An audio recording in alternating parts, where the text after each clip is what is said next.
Welcome to Congressional Cemetery. Founded in 1807. Wait a minute, I'm supposed to introduce myself. I'm Jeff Trinca. I'm a docent here. I've been a docent for quite a while, and I live on Capitol Hill, and I consider myself to be a amateur collector of obscure information, or amateur historian, I guess some people call it. So, Congressional Cemetery, founded in 1807 by the parishioners of Christ Church, which is down on G Street.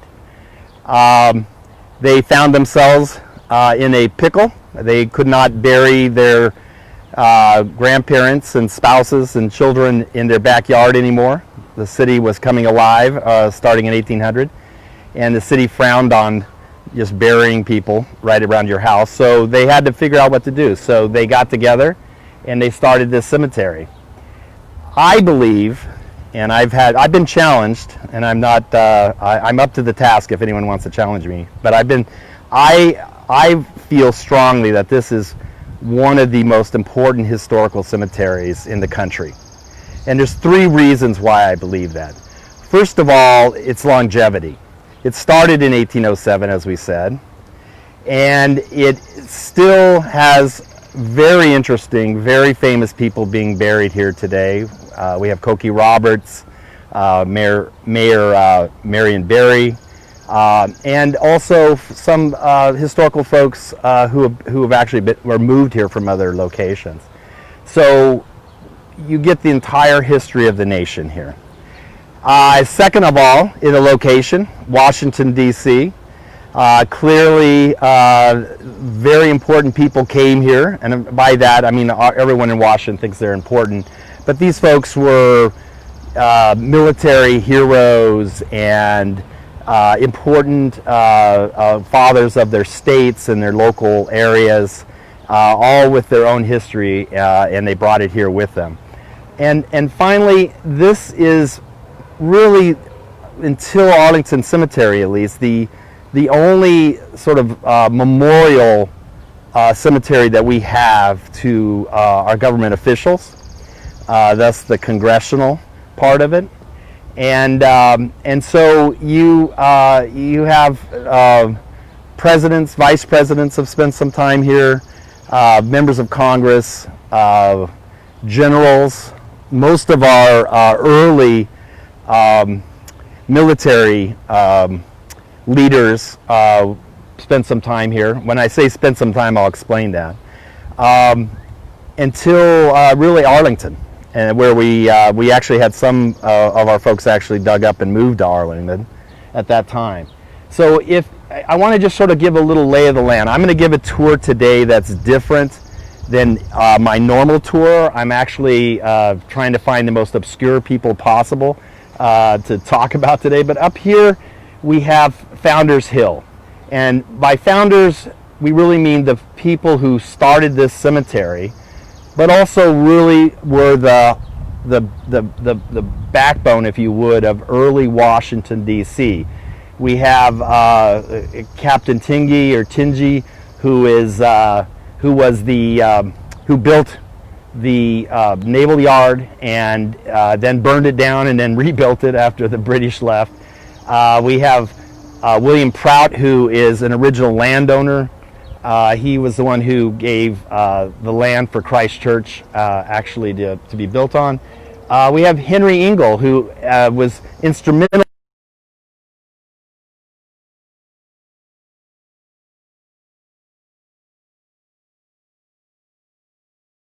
the sixth president or all those other good things. But after he was president, after he was defeated by Andrew Jackson, he then went back to Massachusetts, ran for Congress, and was in Congress until he passed away in 1848. And so he has a cenotaph not because he was president, but because he was a member of Congress. He died, he had I believe it was a massive stroke, although I'm not a doctor, on the House floor. They moved him to the Speaker's office. He died, I believe, like the next day or two. There was an incredible parade for him.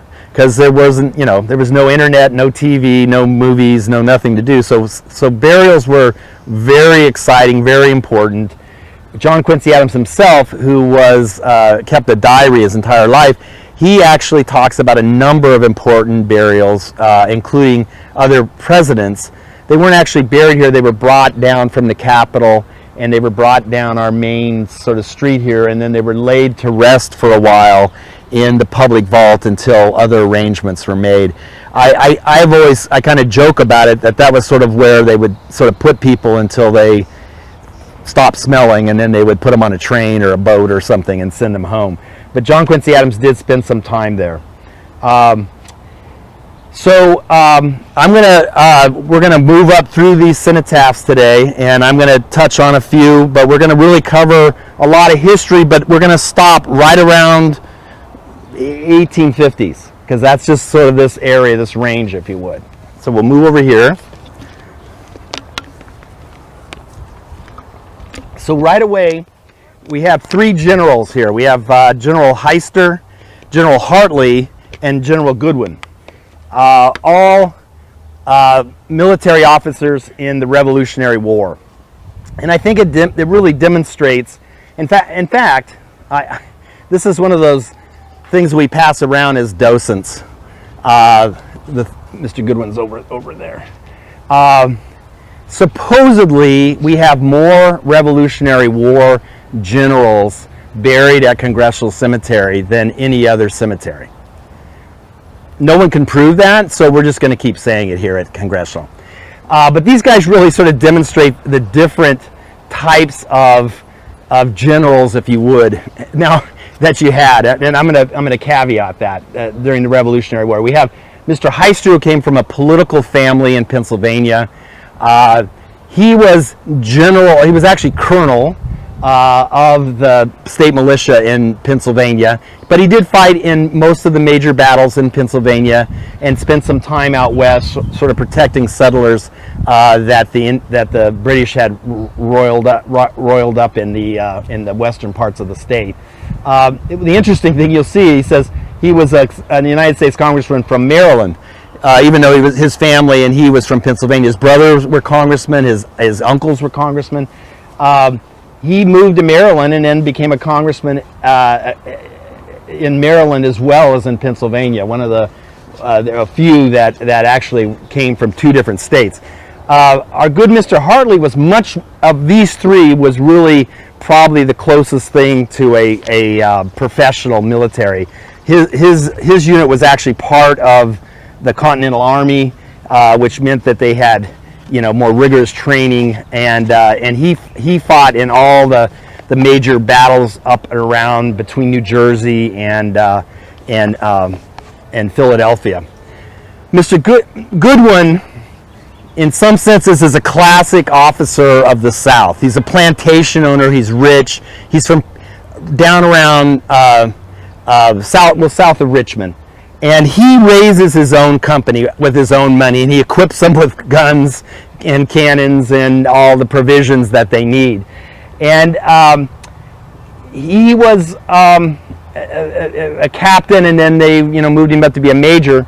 But he was given a battlefield promotion up to colonel at the Battle of, it says it on here, of Great Bridge. And what was unique about the Battle of Great Bridge is in that battle, Lord Dunmore, who had been the governor of Virginia, he had basically put the word out to the slaves of the South.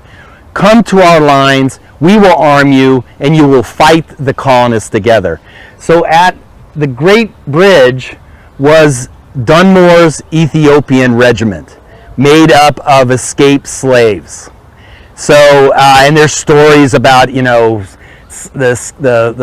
members of the Ethiopian regiment capturing their old masters and stuff. But it tends, although Great Bridge was not a huge battle, it tends to go to the colonists, although it wasn't, it wasn't an overwhelming win. But it's interesting that essentially a plantation owner with his own company of soldiers receives this commendation, essentially fighting potentially his own former slaves.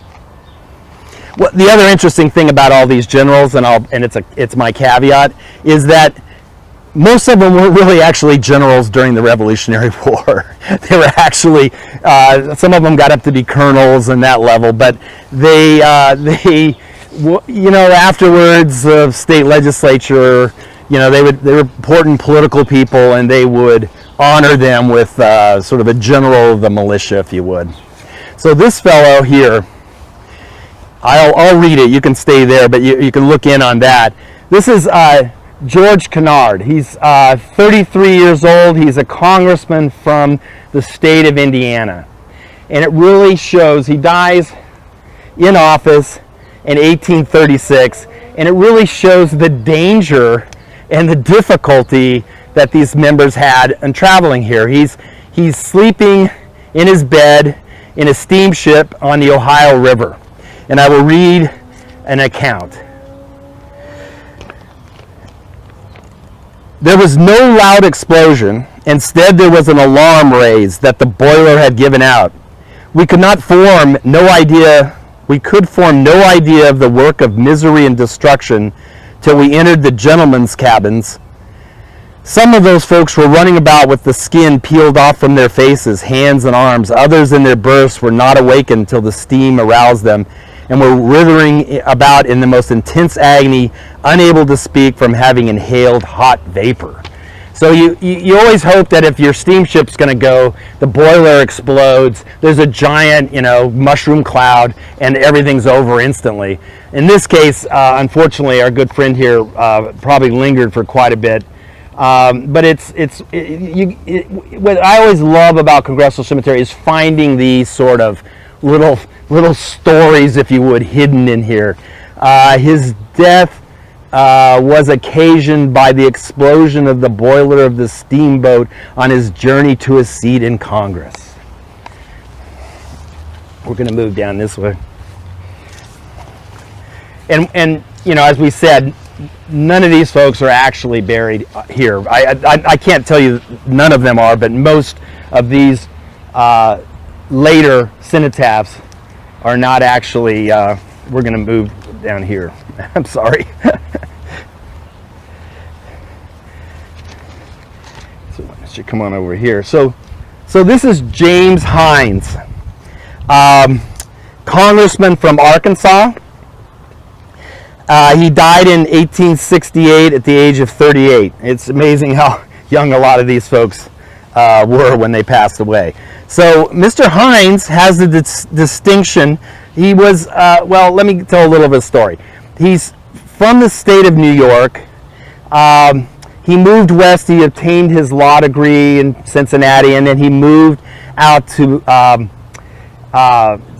Minnesota. And there he had a practice. He became the DA. He got involved in politics. The war breaks out. He was a Democrat, but he was one of these Democrats that really ended up changing his mind, if you would, about the issue of slavery. He really admired Abraham Lincoln, and he became a firm believer in complete civil rights for African Americans. That included voting rights, which what is interesting is in those days civil rights did not actually mean equal voting rights, but in this case voting rights and education. And so Mr. Heinz, he's not, after the war's over, he's not satisfied with just staying up there in the, the cool states. He moves to Little Rock, Arkansas. He sets up a practice there.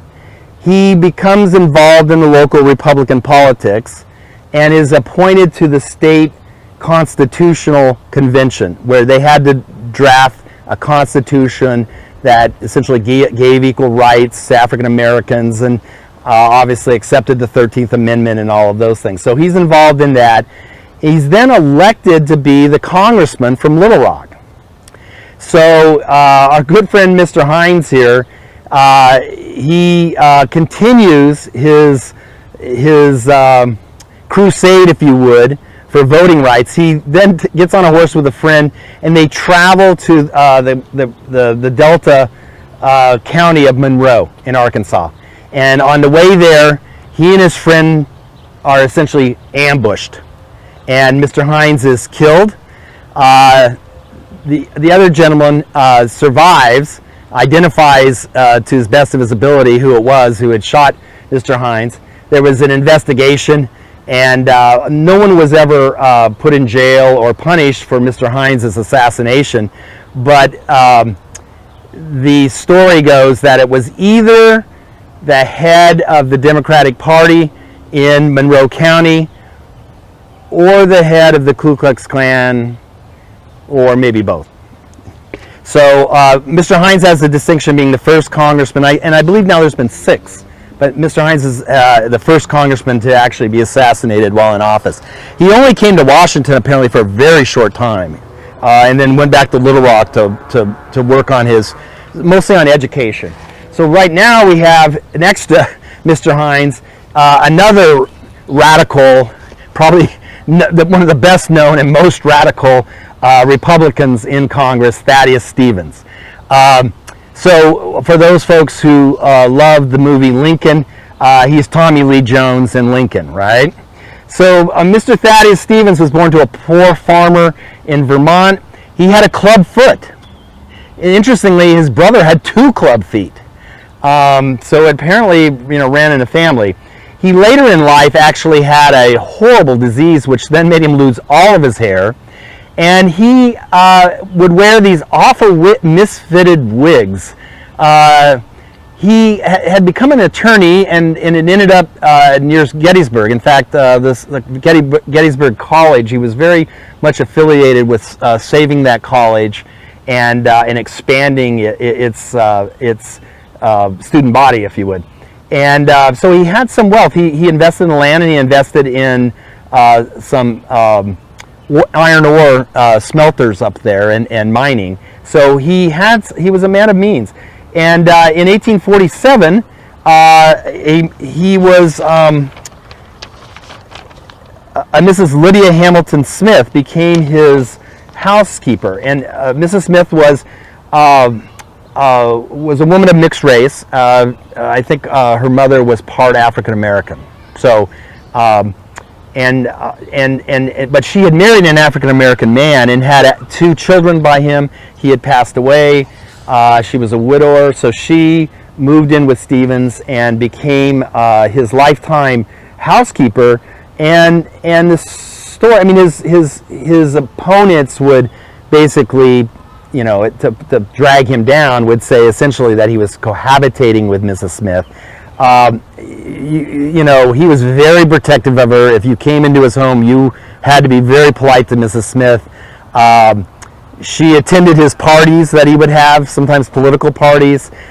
She essentially ran his household, with an iron fist, if you would.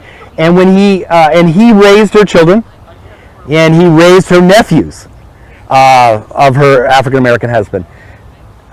So Stevens was one of the most radical. He had his position in the head of Ways and Means, so he was really essentially had the purse strings, if you would, of the war and the White House. He didn't get along well with Mrs. Lincoln at all because he was always questioning her expenses. But and then he was one of the folks who was instrumental in the passage of the 13th Amendment, but he was also the leader of the effort to impeach and remove Andrew Johnson after the war. And I had some of his speeches, and you see them in Lincoln. And what I would say is those were toned down. I mean, I would not have wanted to be on the other side of the aisle with him. He had a tongue on him, and he would lash people on the House floor. And he just had incredible sarcasm that was just, I would have wilted under it immediately. When he passed away, Mrs. Smith was at his side, and he left her a sizable amount of money. She used it to then buy his homes in Pennsylvania, and so she kept house there, but she also owned properties rentals, if you would, here in Washington. She was actually a landowner and an entrepreneur, and did quite well. So anyway, that's Thaddeus Stevens, who's one of my favorite historical figures for Congress.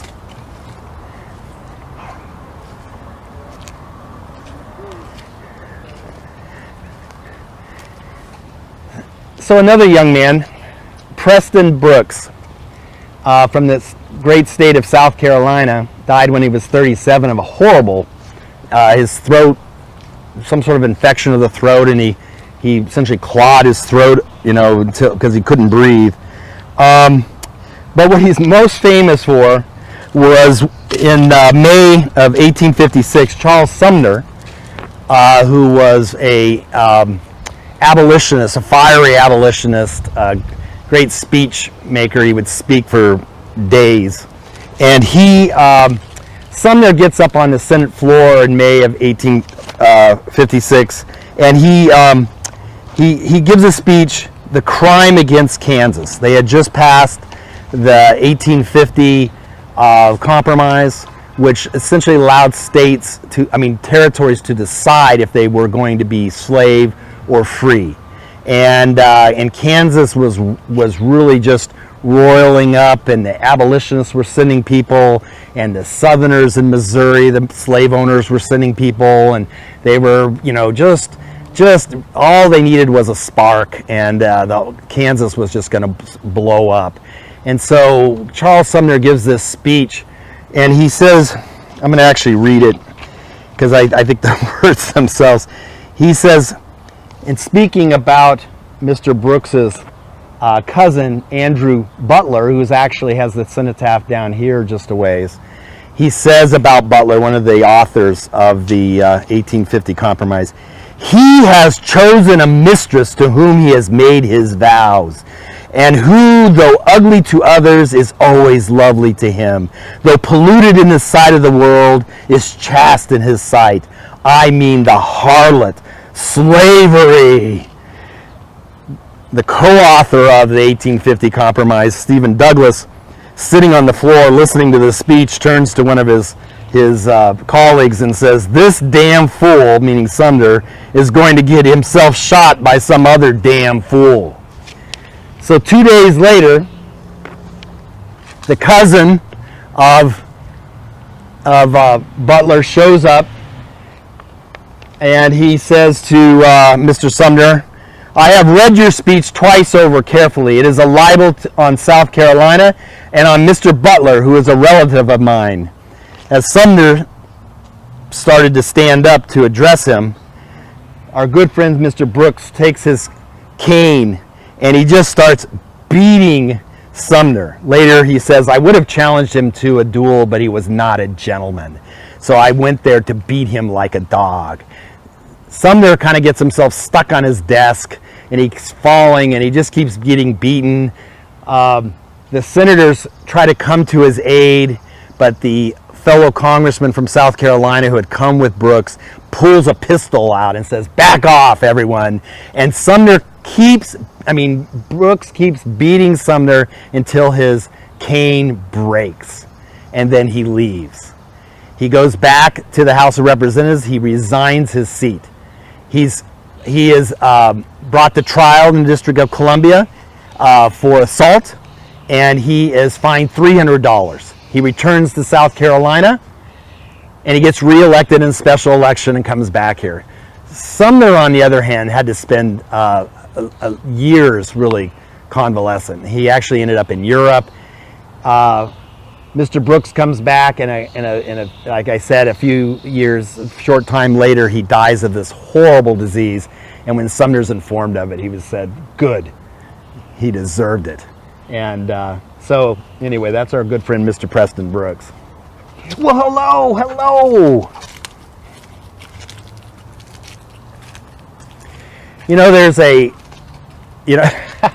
There's a million stories in this cemetery, but over 65,000 people buried here, a lot of them children, frankly. But you can almost go along and just almost play like a jazz riff off of these, especially these cenotaphs. Chester Ashley was was a very well-known lawyer in Little Rock, Arkansas, and founded one of the major firms down there that's still in existence. So these two, every time I walk by here, I just feel this deep tap into history that this cemetery has, because here we have the cenotaphs of John C. Calhoun and Henry Clay. The only thing that's really missing here is if we could have had Daniel Webster. So the great triumvirate, or the immortal trio. These folks, they began as sort of young congressmen before the War of 1812. In fact, Clay and Calhoun, Clay from essentially a border state, Kentucky, a slave state, and Calhoun from the heart of what would end up being the Confederacy. And they were actually allies in the first. They were part of what they called the War Hawks Party that was clamoring to fight the British. And they would cite a seizure of sailors on out at sea and all these other slights. But what it was really about was land. These guys felt that North America should belong to America, and that we should be seizing Canada and moving westward in other land that the British felt that they owned. And so they joined together and they rabble-roused. Clay was the youngest Speaker of the House during that period of time. But joining them at that time was Daniel Webster, and he was the anti-war leader, also a very, very young man. So these three really, they all three were Secretary of State. Calhoun was two different presidents, vice president. They really dominated the politics, along with, frankly, our good friend John Quincy Adams as well. He was sort of the senior intelligence, senior,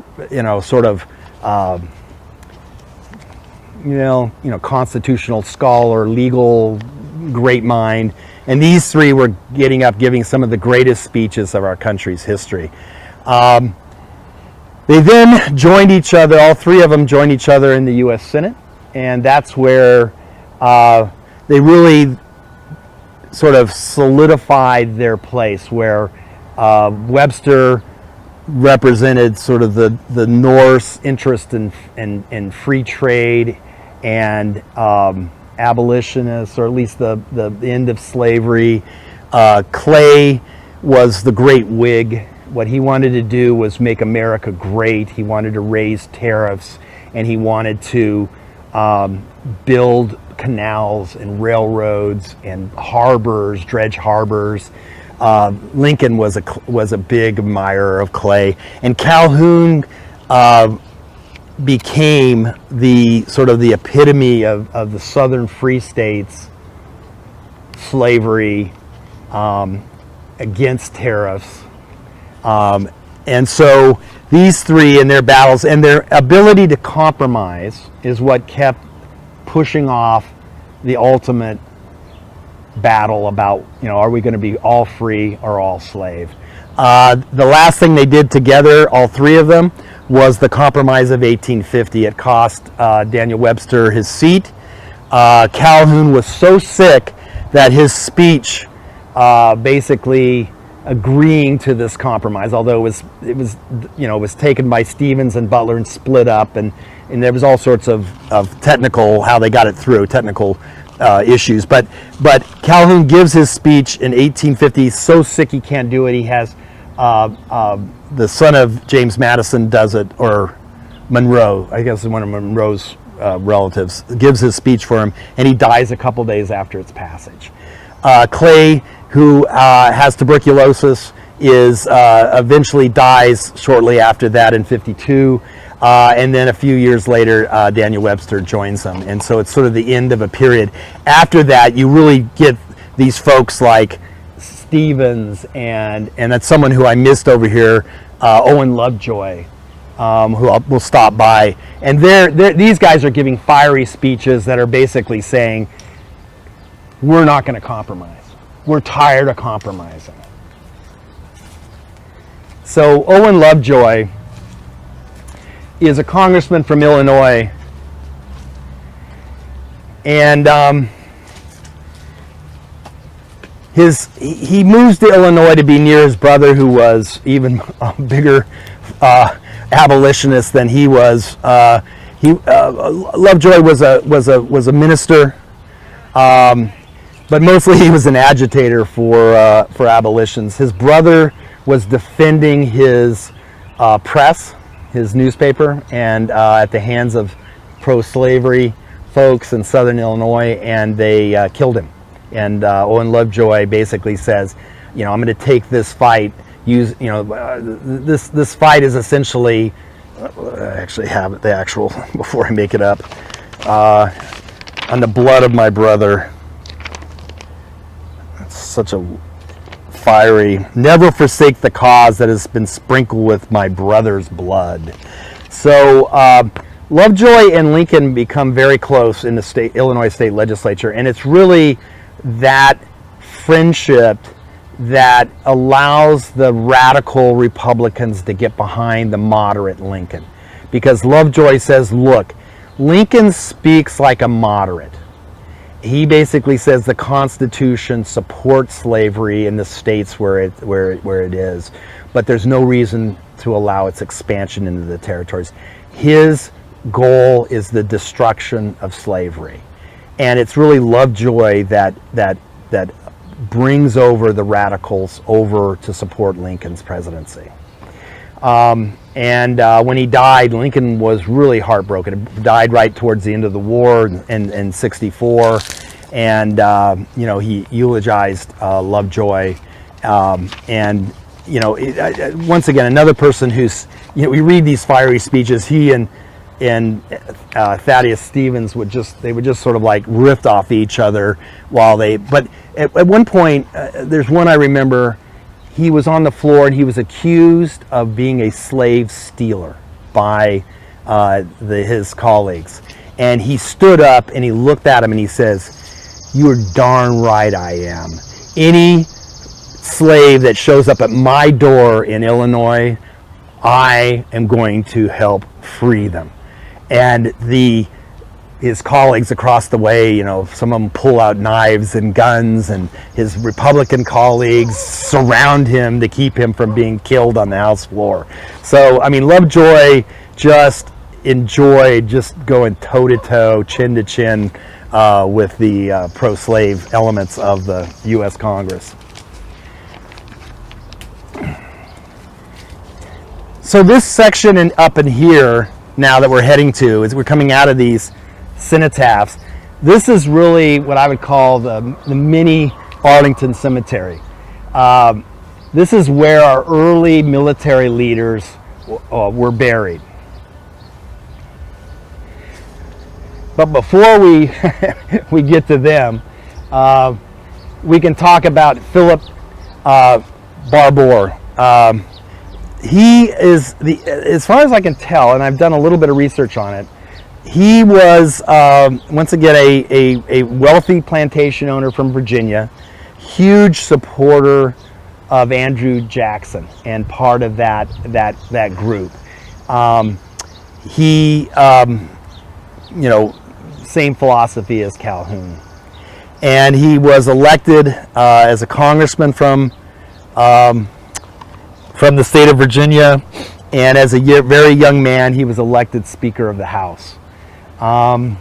He then returned. He gave up his seat. He was appointed to a judgeship down in Virginia, the federal judgeship down out of Richmond, and then Jackson appointed him to be a key part of after Marshall dies, John Marshall, as the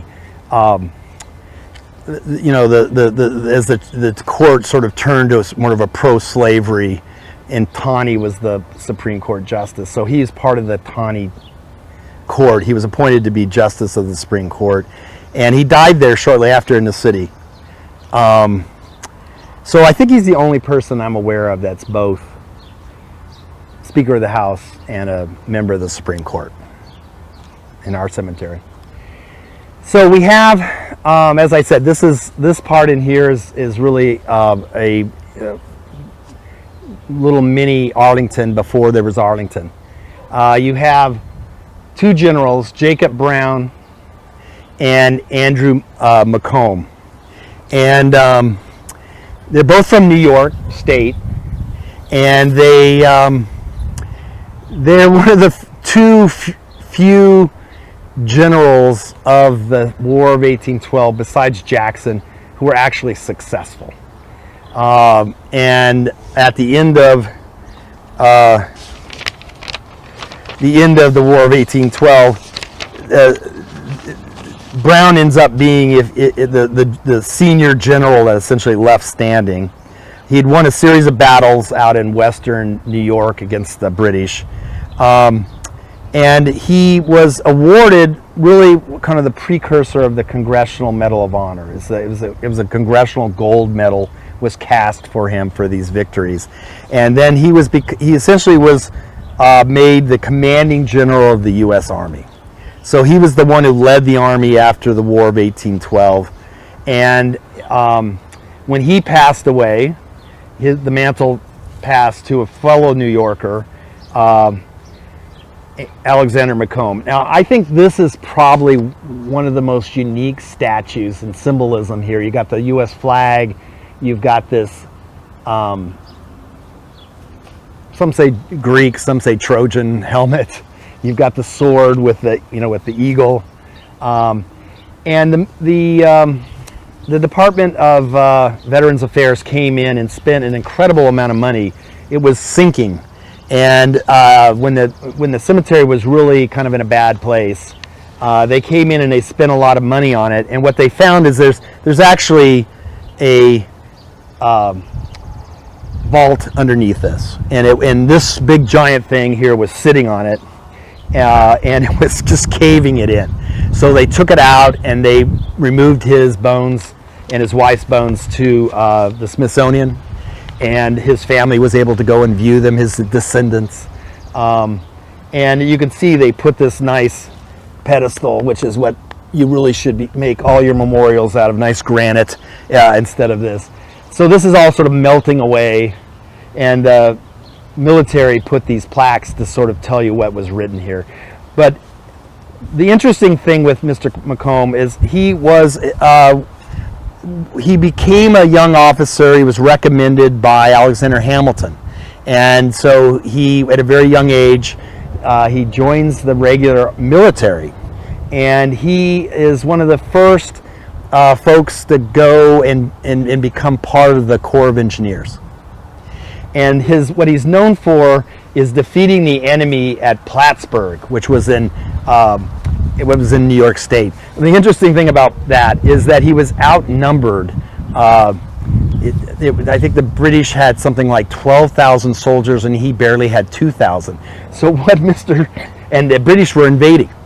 So what General Macomb did was he used his engineering skills, and he essentially built a series of sort of false roads. And as the British columns invaded in, these false roads steered them off into places where then he could bushwhack them.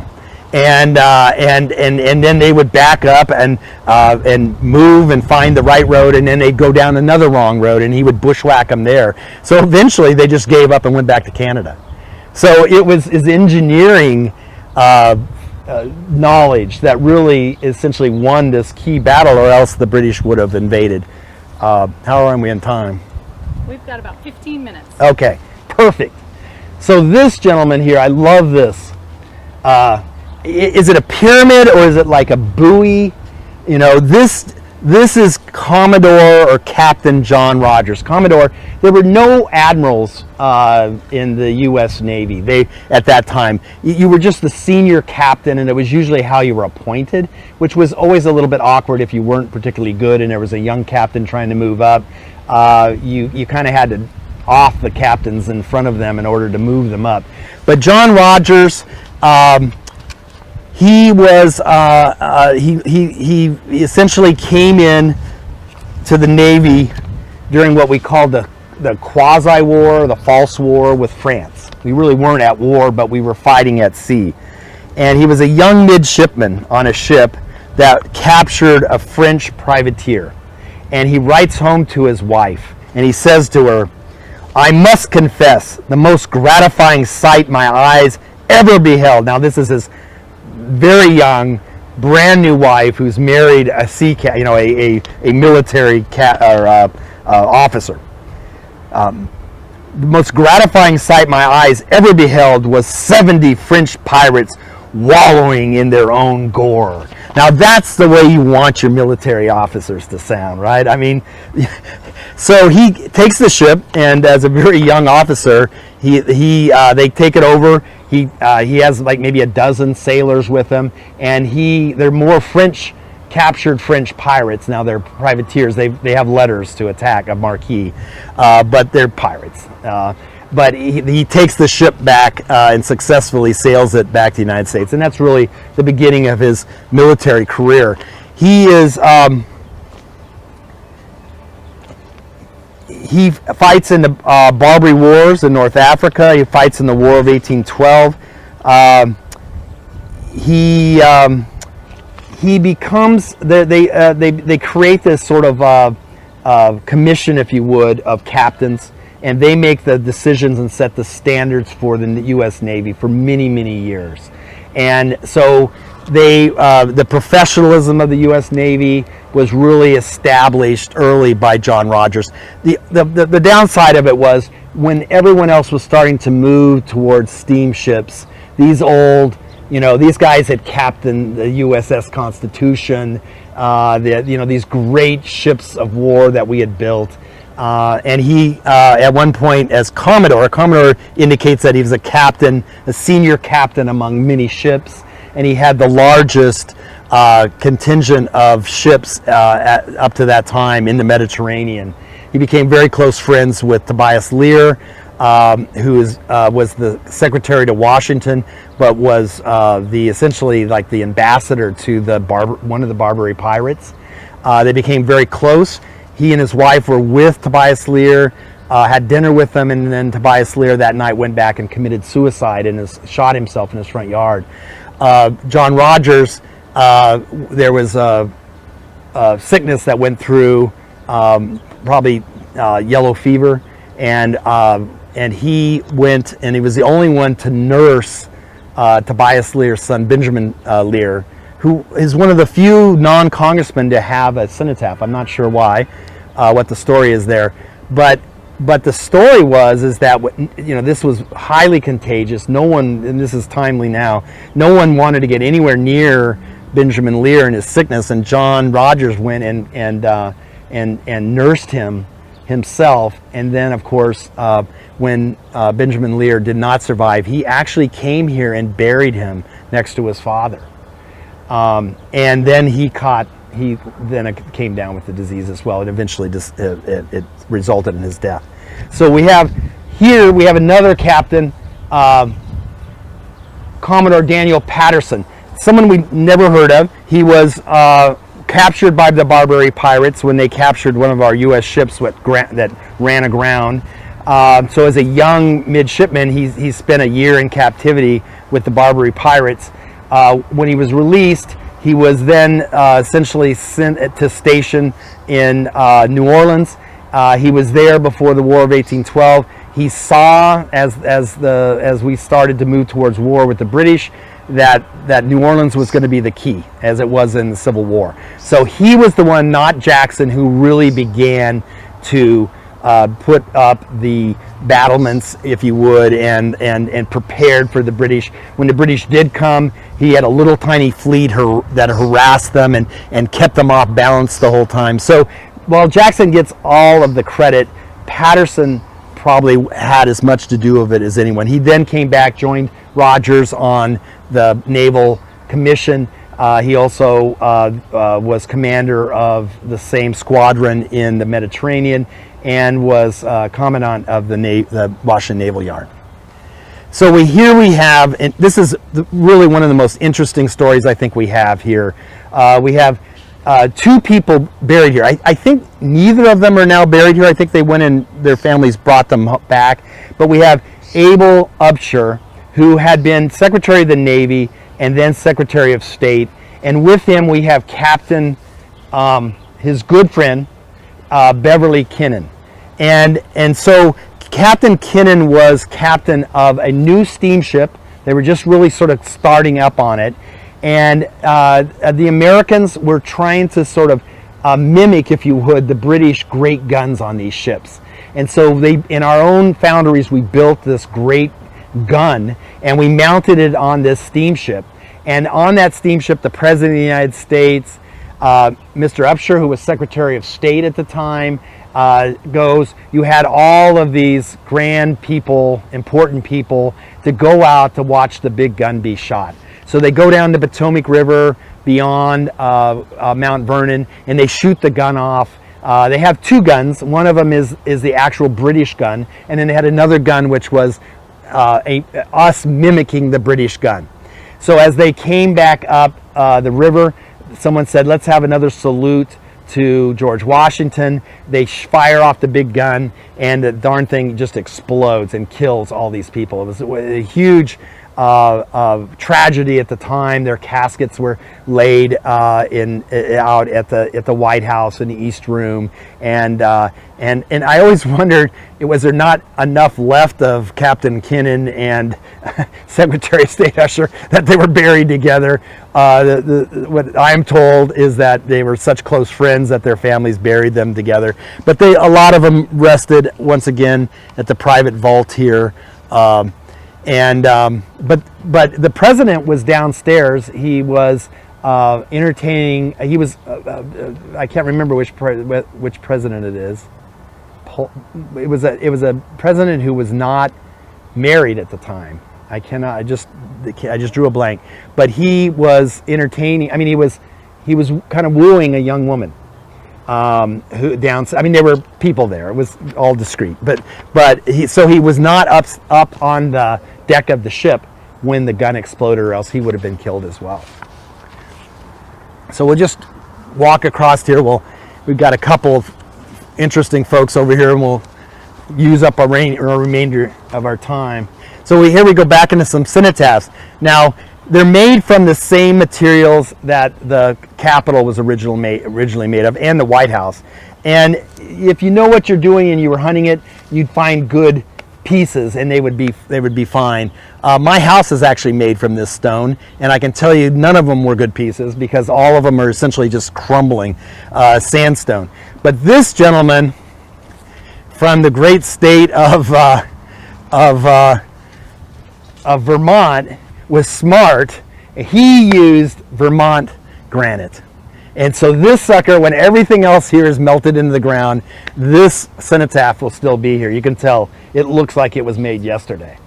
That's right there. If you're going to do a memorial, don't use sandstone and don't use marble.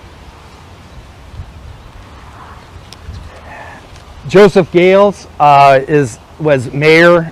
He also ran the most important paper of the early Washington, the Intelligencer, and was once again a founding father involved in just about every aspect of building up Washington. So here we have Archibald Henderson, Commandant of the U.S. Marine Corps. What's interesting about the good general, he was mostly a colonel most of his time. He was a breveted general. He's the longest serving commandant of the Marine Corps, and he lived in the commandant's house now, which is down by the Marine barracks. And new recruits in the Marine Corps in boot camp, they refer to him as the grand old man of the Marine Corps, and it's one of the things they have to know, that they have to memorize in boot camp. He served for 53 years as the head of the Marine Corps. At some point, folks were kind of saying, why do we need Marines? I mean, I'm glad there's no Marines around for me to even hear me suggest that. But why do we need Marines? I mean, they're essentially soldiers that float around on boats. So why don't we save money and we will consolidate? And it was really Henderson who saved the Marine Corps. He had folks in the Congress, and he was able to convince them that keeping the Marines, and that the Marines would have a role of sort of disembarking from the ships as well. And so one of his most famous episodes, and it's supposed to be true, because I've read it on the internet, so it's got to be true, is that when they essentially were fighting the Seminole Indians, they took all the Marines that we had, because they were one of our main professional groups, if you would. They were always ready and able to go at a moment's notice. He hung a sign on his house which basically read, "Gone to Florida to fight Indians, will be back when the war is over." So he died, and he's buried here. He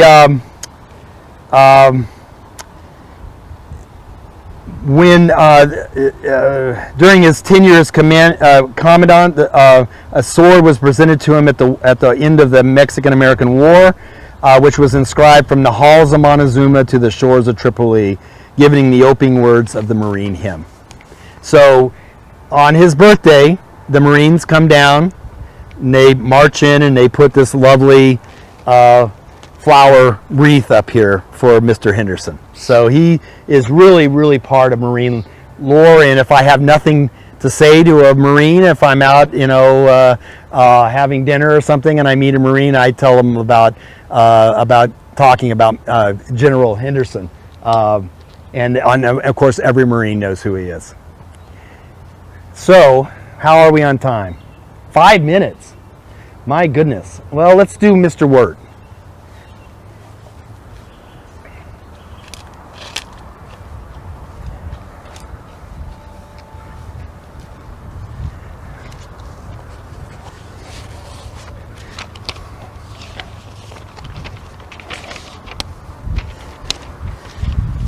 So William Wurtz was one of the best known people of his time. And if you're a student of early American history, Mr. Wurtz's name comes up all the time. He just sort of shows up at the oddest places in history.